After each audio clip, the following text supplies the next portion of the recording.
بسم الله الرحمن الرحيم. دمان أمد الخير بنتلان وحان هرت السلام يا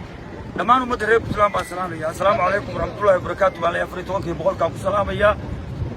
أنا وعينا كوحان ويمي تدري بلد بيجوا جايين القرم بيجوا جايين عينا كوحان ويمي مجال اللي هذا شباب بانو ويمي هذا شباب ويمي ساك وحان شغلنا مجال اللي هذا دادار مجال اللي بيلداجه مجال اللي جوبني ماذا magaaladii dalxiiska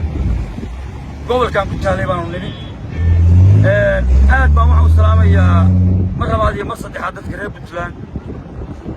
waxaa la garaacay oo la qarxiyay nimankii dowladkoodii waxaa la helay gaadiid dhulka ku duugan waxaa la helay hub dhulka ku duugan waxaa la helay rasaas ku duugan dhulka la helay waxaa la helay meydad ay dadkii hore oo waddanka ay ku laayeen la arkay oo raadinayay haddana waxaan ku wareejinayaa amaadulaha taliyahayga amaadulahayga ku wareejinaya bismillaahi raxmaani raxiim waxaan isku farasheegaynaa shacabka reer Puntland argagixisadii daacish inay jabtay farxadkoodina lagu raadjoogo insha allah dhowrka beriyo soo socdana aynu gaarayno fircadkooda qabanayno waan u saaraynaynaa shacabka Puntland haddii alla idmo assalaamu calaykum waraxmatullaahi wabarakaatu. bismillaahi raxmaani raxiim ilaahay baa mahadda iskale inta badan dagaalka helaha gulufka lagaga jiray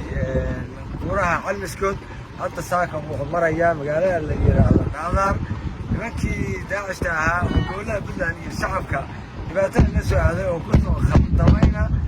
dabaadigoodii waa u daba jirnaa insha allah waxaan rajaynaynaa intii naga dhimatayna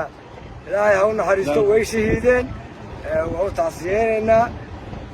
cawl khayr qabana allah noogu bedelo inta dhaawacana ilaahay ha noogu boogadhayo dabaadee ka harana waa soo afjaraynaa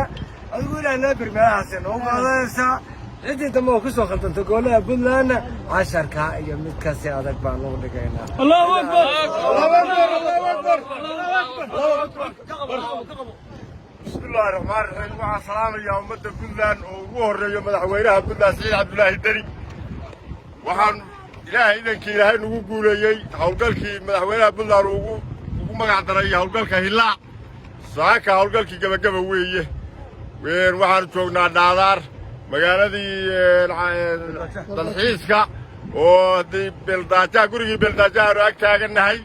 waxa weeye wax yar baa noo haray mahaddaasna ilaahay baa iska leh shacabka Puntlandna waa aad baan ugu mahad celinayaa waxaan kaloo si